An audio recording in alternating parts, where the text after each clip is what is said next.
Pernah nggak sih kalian ketika kalian buka sosial media, tentunya di Instagram, di TikTok, pastinya banyak ya mereka pamer gitu, punya iPhone baru, punya mobil baru, punya motor baru. Padahal mereka itu mengkredit atau mencicil untuk apa? Untuk memenuhi validasinya, biar dia itu kelihatan keren. Nah, kira-kira kenapa orang-orang tuh bisa gitu ngelakuin hal kayak gini? Gaya sulit ekonomi gaya elit ekonomi sulit.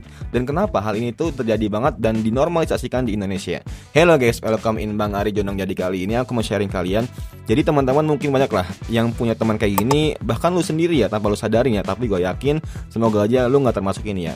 Pastinya teman-teman lu banyak lah yang dimana mereka itu pede gitu, pamer HP baru, pamer pencapaian, bukan pamer pencapaian, tapi kayak pamer pokoknya segala sesuatu hal yang nyicil, kredit untuk memenuhi gengsi, untuk memenuhi validasi dari orang-orang kalau misalnya lu tuh kelihatan sukses, kelihatan kaya segala macamnya. Tentunya kata gaya elit ekonomi sulit ini tuh bukan sekedar 4 kata yang punya satu makna doang, tapi banyak banget guys ya. Dan kenapa hal ini tuh bisa terjadi? Yang pertama tentunya tekanan sosial dan gengsi di era sekarang. Pastinya tanpa lu sadarin, di zaman sekarang tuh orang-orang pengen kelihatan cepat sukses muda. Mau itu di umur 20-an, 19-an, 18-an. Karena apa? Karena banyak di sosial media, apalagi orang-orang yang trading. Nah, pastinya banyak tuh punya 1M di umur 19 tahun, punya 1M di umur 22 tahun segala macamnya. Tentunya mereka itu makanya itu HP IP, mobil McLaren segala macamnya. Nah, orang-orang yang masih SMP ini pengen nih ngalahin orang-orang kayak gitu.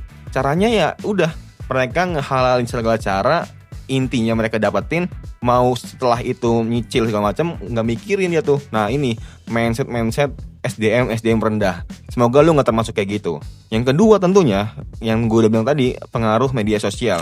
Karena pengaruh media sosial ini kayak misalnya orang tuh nunjukin kalau misalnya dia lagi liburan setiap harinya, setiap bulannya, punya HP baru, punya motor baru segala macamnya. Tanpa lu sadarin mereka itu pastinya mencicil, kecuali kalau misalnya orang tuanya itu udah kaya di umur 20-an.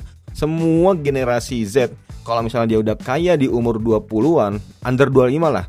Kalau enggak orang tuanya kaya, IB trading, atau enggak ya udah dia itu udah berusaha punya bisnis segala macamnya yang disokong dan disupport sama orang tuanya dari umur ya mungkin belasan atau enggak 20-an. Sehingga ya udah itu mungkin tahun keempat, tahun kelima dan bisnisnya udah jalan, baru dah mungkin sukses. Dan itu yang berdasarkan analisa gua sendiri ya guys ya.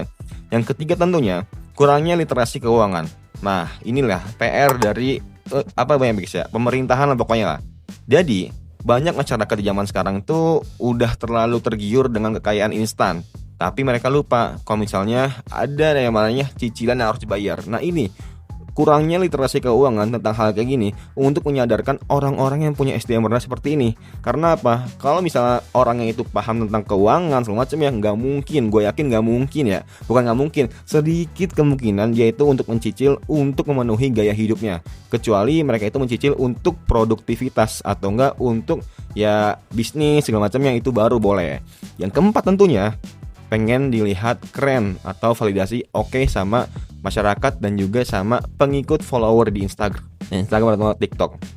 Tanpa lu sadarin, ketika mereka itu terlihat sukses segala macamnya, tentunya penampilan itu sebagai alat untuk dapetin pengakuan walaupun kondisinya itu melarat gitu kan. Yang terakhir, menurut keyakinan gue sendiri, akses nyicil atau kredit segala macamnya, utang itu lebih mudah di zaman sekarang. Jadi buat teman-teman lu yang ngutang, yang mau ngutang ke lu, kalau misalnya lu nggak mau nolak, ya udah lu kalau misalnya lu nggak enakan segala macamnya, saran gua caranya lu kasih aja gitu nomor pegadaian atau enggak ya pokoknya yang sekiranya itu yang resmi lah untuk meminjam duit segala macamnya. Banyak kok kayak bank segala macamnya gitu. Walaupun dia bilang iyalah nanti kan gua ganti minggu depan, ya udah minjamnya pegadaian, nanti kan lu ganti segala macamnya. Nah biar apa? Biar dia itu tanggung jawab. Dan yang paling penting apa? Biar dia itu nggak berani untuk ngaret-ngaret. Ketika dia itu udah ada duit, pastinya ya udah langsung bayar gitu. Tapi beda lagi kalau misalnya dia itu ngutang ke lu. Ketika dia itu udah ada duit, pastinya kan iyalah santai sih, ini temen gua, dulu gua udah ngebantuin dia setiap hari. Nah ujung-ujungnya apa? Dia itu nggak mau bayar cepatnya, dia ngaret. Sekiranya itu udah ada 2 kali lipatnya, 3 kali lipatnya tabungan dia, baru dibayar. Nah beda lagi kalau misalnya pegadaian. Ketika lu minjem di pegadaian, pastinya ya udah sesuai dengan tanggal sesuai dengan deadline. Kalau misalnya lu nggak sesuai dan nggak bisa, ya udah, lu bakal ada konsekuensinya atau hukumannya untuk kedepannya. Nah, ini pentingnya buat teman-teman, buat literasi keuangan. Gue yakin semuanya Gen Z zaman sekarang, apalagi nonton video ini, pada pintar semua lah. Coba tulis di kolom komentar, menurut kalian gimana sih gaya elit ekonomi sulit menurut kalian? Coba tulis di kolom komentar. Semoga bermanfaat and see you next time. Bye.